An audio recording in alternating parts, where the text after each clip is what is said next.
सम्पूर्णलाई नमस्ते साथीहरु। स्वागत छ हजुरहरुलाई मेरो युट्युब च्यानलमा। र म आज हजुरहरुलाई नेपाल आर्मी सैन्यको बारेमा इम्पोर्टेन्ट क्वेशनहरुको बारेमा छलफल गराउने छु र भिडियोलाई स्किप चाहिँ नगरिदिनु होला। अब म ढिलो नगरिकन भिडियोलाई सुरु गर्न चाहन्छु। हजुरहरुले ल साथीहरु, हजुरहरुलाई मैले यहाँ प्रश्नहरु ल्याइदिएको छु, यता हेर्नु होला।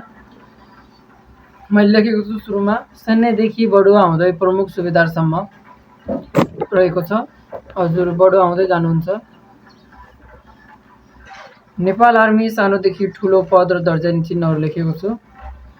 पदहरु रहेको छ, त्यसैगरी पदहरुको दर्जानी चिन्हहरु रहेको छ। नम्बर 1 मा रहेको छ फ्लावर्स, जसलाई हामीहरु भान्से घर पनि भन्ने गर्छौं। भान्से चलाउने मतलब खाना पकाउने। उहाँहरुको दर्जानी चिन्ह के हो भन्दाखेरि दर्जा चिन्ह नभएको सादा कपडा। उहाँहरुको दर्जा चिन्ह हुँदैन, उहाँहरु सादा कपडा लाउनुहुन्छ। त्यसैगरी प्राइभेट रहेको छ।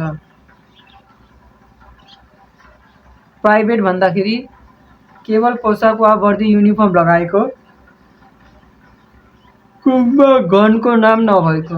उहाँहरुको कुममा गनको नाम हुँदैन है ल सैनिकहरुको। त्यसैगरी तेस्रो नम्बरमा रहेको छ लान्स कोर्पोरल, जसलाई हामी प्युट भन्ने गर्छौं। उहाँहरुको दर्जानी चिन्ह के हो भन्दाखेरि वर्दीमाथि पाखुरामा एक धर्के फिता भएको। वर्दीमाथि पाखुरामा एक धर्के फिता भएको। उहाँहरुको वर्दीमा एक धर्के फिता हुने गर्दछ। त्यसैगरी 4 नम्बरमा कर्पोरल रहेको छ, जसलाई हामी नेपालीमा अमलदार भन्छौं।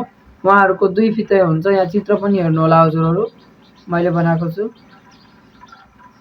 वर्दीमाथि पाखुरामा पहिलो 2 धर्का भएको, पहिलो 2 धर्का हुने गर्दछ। त्यसैगरी हुद्दा अथवा हवलदार, जसलाई इंग्लिशमा सर्जेन्ट भन्ने गरिन्छ। दर्जानी चिन्ह भन्नाले वर्दीमाथि पाखुरामा पहिलो 3 धर्के फिता हुने गर्दछ। 3 धर्के फिता भनेको सर्जेन्ट। अब आएको छ warrant officer second class. Warrant officer second class. Warrant officer second क्लासको दर्जानी चिन्ह वर्दीमाथि काँधमा सूर्यको चिन्ह भएको हुन्छ, जसलाई हामी जमदार भन्ने गर्छौं। जसलाई हामी के भन्छौं? जमदार भन्छौं।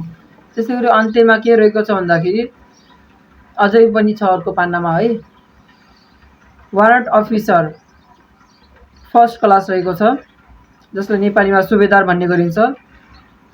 उहाँको दर्जानी चिन्ह वर्दीमाथि काँधमा आधा चन्द्रमाको चिन्ह भएको वा चन्द्रमाको चिन्ह भएको हुने गर्दछ।